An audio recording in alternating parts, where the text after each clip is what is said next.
बिस्मिल्लाहिर्रहमानिर्रहीम। अस्सलाम वालेकुम viewers, welcome to Kamal health and beauty tips. आज मैं आपको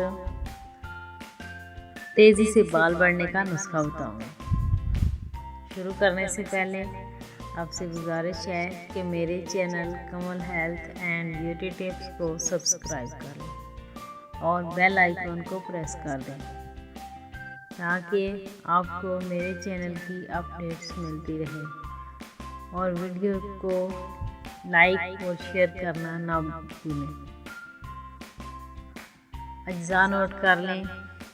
काले माश 1 कप, आंवला आधा कप, सिकाकाई आधा कप, मेथी के बीज 2 खाने के चम्मच, नींबू के छिलके सूखे हुए 4 अदद। इन तमाम अशिया को पीस कर सफ़ूफ बना लें और गर्म पानी में आधे घंटे के लिए भिगो दें और फिर सर पर अच्छी तरह लगाकर 5 मिनट बाद सर धो लें।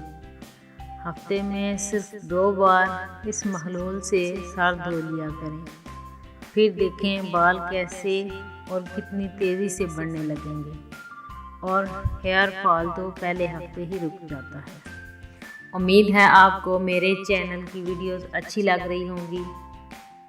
अगर अच्छी लग रही हैं तो मेरे channel Kamal health and beauty tips को सब्सक्राइब कर दें और कमेंट्स में अपनी राय से आगाह करें और वीडियोस अपने दोस्तों के साथ शेयर करें। शुक्रिया।